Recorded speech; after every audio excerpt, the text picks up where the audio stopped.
Bonjour et bienvenue encore dans cette nouvelle vidéo.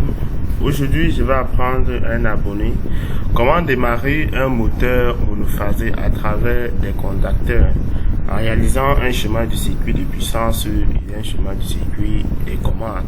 Je vais toujours utiliser ce logiciel par excellence, qui est un logiciel de simulation par excellence. Je m'applique. Alors là, je vais commencer d'une manière terre à terre. On va prendre dans l'onglet des sources. La source ici, là, je tiens à rappeler que c'est l'alimentation électrique. Là, je vais prendre la source monophasée, phase neutre. Voici une source monophasée que j'ai pris, une phase et un neutre. Par la suite, je vais prendre le dispositif de protection. Alors, dans l'onglet des dispositifs de protection, l'idéal ici à prendre est le sectionneur porte-fusible. Donc, je cherche un sectionneur porte-fusible 2 pôles. Voici le sectionneur porte-fusible 2 pôles. Si j'ai déjà pris le sectionneur porte-fusible 2 pôles, maintenant, il me faut le dispositif qui va permettre de s'ouvrir et de se fermer lorsque on va actionner quelque part. C'est-à-dire que je vais prendre le contacteur. J'ai la possibilité ici de prendre un contacteur 2 pôles ou de prendre un contacteur avec au moins 3 pôles. Bon, je vais prendre celui qu'on retrouve beaucoup plus sur le marché, un contacteur 3 pôles. Ça me demande de donner le nom au contacteur. Là, je vais mettre KM1. Par la suite, je vais prendre le dispositif qui va protéger mon moteur contre les surcharges, il sera ici toujours un relais thermique. J'ai la possibilité de prendre un relais thermique en un ou de prendre en 3. Je vais prendre toujours celui qu'on retrouve beaucoup plus dans les marchés, pour ne pas dire que quelqu'un, quand il allait au marché, il n'a pas trouvé un relais thermique de 2 pôles. Là, j'ai pris 3 pôles.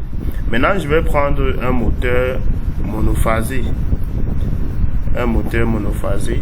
Je prends ce moteur monophasé qui est à 230 volts. Maintenant, je vais procéder à la réalisation du schéma du circuit de puissance. Je vais démontrer quelque chose avant de relier toutes les lignes. Lorsque on réalise un schéma de circuit de puissance d'un moteur monophasé, pour les contacteurs, on transforme le contacteur tripolaire en contacteur 2 pôles. C'est simple de le faire. Je prends ce contact, je relie ici. Là, j'ai transformé ce contact et ce contact en un seul contact et je vais directement relier ça ici. Et pour le relais thermique, je fais la même chose. Je prends ce contact, je viens relier ici. J'ai transformé ce contact et ce contact en un seul contact. Alors là, je vais relier la phase là. Et ici, je vais prendre son alimentation qui sera ici. Dès que j'ai relié, je prends le neutre ici et je peux continuer rapidement à les connecter comme ceci. Je connecte le neutre de l'alimentation, la phase de l'alimentation et je prends ici là, pour des raisons de sécurité, je prends le neutre là pour alimenter mon moteur. Maintenant, si le schéma du circuit de puissance est réalisé, je vais continuer par la suite par le schéma du circuit des commandes. Pour la réalisation du schéma du circuit des commandes, je vais prendre le relais thermique. Le relais thermique, c'est là qui va protéger mon moteur contre les surcharges. Alors, je prends donc, on me demande de choisir le nom que je vais affecter à mon contact du relais thermique. Je vais mettre ça F1 puisque le relais thermique qui est ici là est également F1. Je vais prendre maintenant par la suite les boutons poussoirs permettant la mise en marche et l'arrêt de mon moteur. Là, je vais prendre un bouton poussoir à ouverture et je prends un bouton poussoir à fermeture. Je prends maintenant pour n'est-ce pas exciter mon contacteur, je prends une bobine. Puisqu'il s'agit d'un contacteur phase neutre, je vais prendre une bobine de 230 volts. Maintenant, il me faut maintenir la bobine de mon contacteur lorsque elle sera excitée. Je cherche donc un contact d'auto-maintien. Je vais chercher un contact d'auto-maintien ici pour permettre à ce que lorsque la bobine de mon contacteur est excitée, que ça puisse maintenir cela pendant le temps de fonctionnement. Alors je peux réaliser rapidement le schéma du circuit de commande.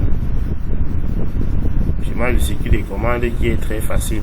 Je tiens ici à rappeler que l'application directe des moteurs monophasés par la réalisation en tirant des contacteurs est beaucoup plus répandue dans les pompes à forage. Généralement, nous avons des pompes immergées qui nécessitent forcément de ce même style de réalisation.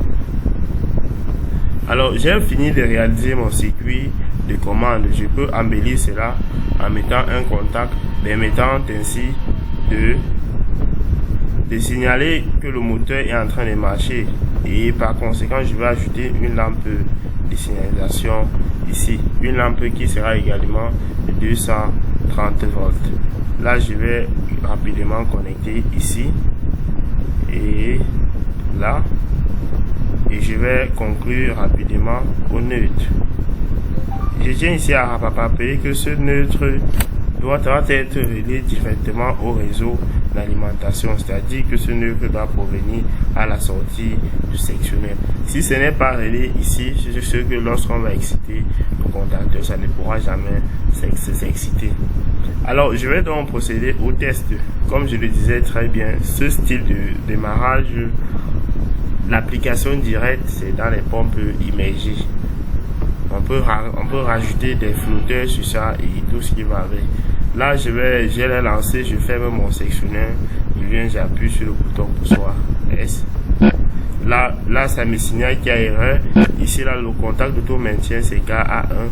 Pourtant, j'ai affaire à un contacteur KM. Donc, je viens ici, là, rapidement modifier. C'est là, je prends KM1. Une fois que j'ai fait ceci, je reviens, je lance la simulation. Et puis, voilà de manière simple comment démarrer un moteur asynchrone. Ici, vous pouvez remarquer que je peux arrêter à tout moment. Donc je viens, je lance là.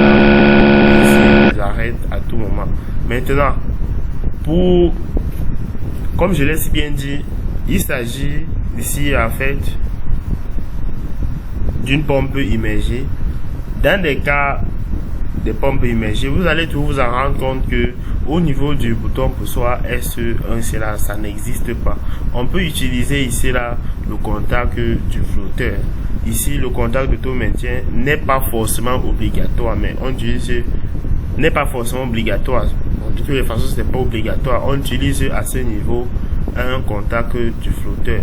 C'est le flotteur maintenant qui va déterminer à quel moment est-ce que il va mettre le contacteur en marche.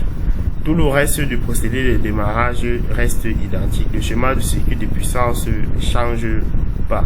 Donc tout se joue entre ces deux messieurs. S'il s'agit d'utiliser ça directement, dans le cas des pompes immergées, on va enlever ce contact et ici on va remplacer ceci là par le contact du flotteur. Alors voici des manières à ramasser le procédé de démarrage d'un moteur asynchrone monophasé. Nous allons continuer par la suite par une signalisation de plusieurs lampes en tirant un interrupteur horaire. Je tiens à rappeler que le problème signalé, c'est que l'interrupteur horaire ne peut que commander une charge de 5 ampères. Nous allons voir ça dans la prochaine vidéo.